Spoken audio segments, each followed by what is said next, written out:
between endless militarism, that genocide is ecocide, and that we need to put that money into constituents and communities here at home.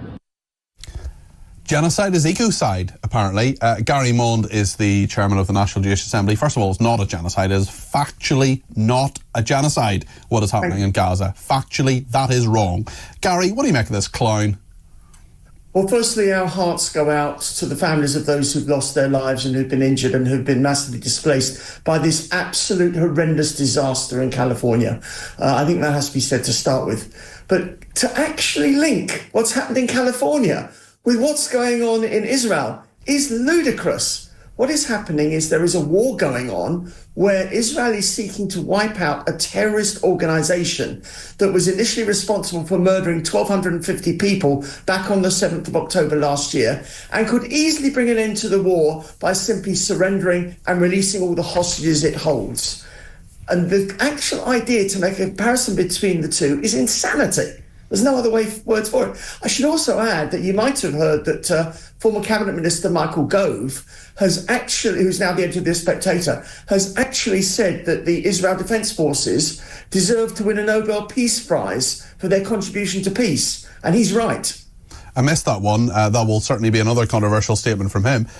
Very interesting. And I mean, I just wonder about the mentality of these people. I mean, people have just lost their minds over what's happening in Gaza, especially people who, I mean, it was a really, really interesting article. I expect you read it. In fact, we might have even had you on to comment about it by a reporter for The Times who talked about the attitudes of people in Gaza to Hamas and the fact that there's so many of them who really hate Hamas, who don't want Hamas to be in charge. But of course, that's not convenient for those lefty, tree-hugging,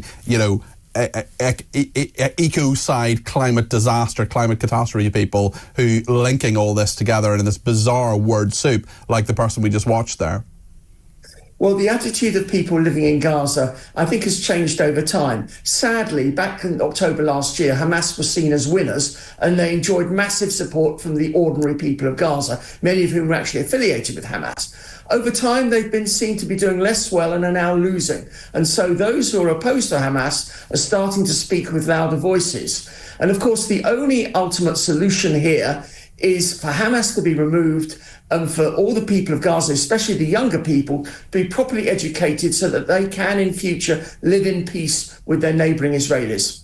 Gary, I wonder if I can ask you about the fact that the Metropolitan Police has actually used its powers under the Public Order Act to prevent the Palestine Solidarity Campaign forming its march in the vicinity of a synagogue. This is in central London, ahead of its planned protest on the 18th of January. Finally, the Metropolitan Police seems to have actually done something, and we both know, and everybody watching, listening to this programme who has a thought in their head will know that if the Palestine Solidarity Campaign starts its march outside a synagogue, there's going to be a trouble. Yes, to my mind, this is one cheer out of three. Yes, it is good news that the march is going to be rerouted and that the Met are going to ensure that it is rerouted. And I would just say the Chief Rabbi and Claudia Mendoza at the Jewish Leadership Council have done a great job in that regard. But to get three cheers, we actually have to stop the marches altogether. They are simply anti-Semitic provocations. They're not campaigning for Palestine. They're campaigning against Jews. That's what it's been about since day one. And by the way, for two cheers, we could actually have some static demonstrations. That does preserve an element of freedom of speech, but actually reduces the risk still further. But to get three cheers, I want to see those marches stopped altogether. Gary, have you got your copy of Jewish News this week? I have read some elements of Jewish News. What are you referring to specifically? Have you read a brilliant opinion piece by a young whippersnapper called Peter Cardwell? I have to apologise to you.